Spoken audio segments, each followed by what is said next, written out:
Haredi, or ultra-Orthodox Jews in Israel, have traditionally been exempt from the compulsory military service, which the majority of Jewish citizens, both male and female, are expected to undertake as a requirement of citizenship. However, recent decisions by the Israeli Parliament, or Knesset, eliminating deferrals and extending the requirement of conscripted service to all of-age Israeli citizens may change all of that.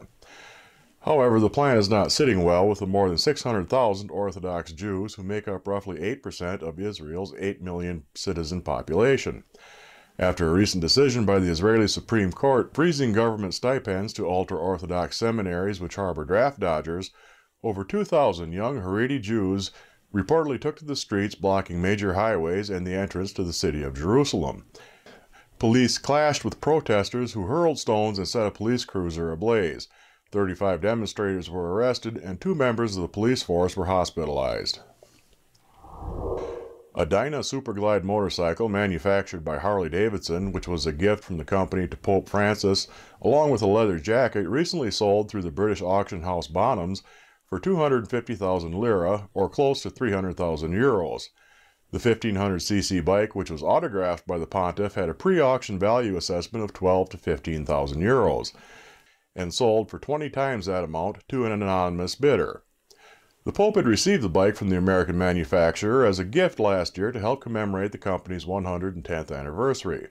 Head of the motorcycle division at Bonhams, Ben Walker, said, "I am thrilled with the result and am very pleased for the charity.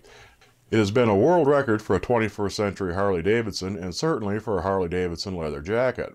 The combined proceeds, which are the equivalent of roughly 400,000 American dollars, were donated through the Catholic charity Caritas to a soup kitchen and youth hostel at the Termini railway station in Rome.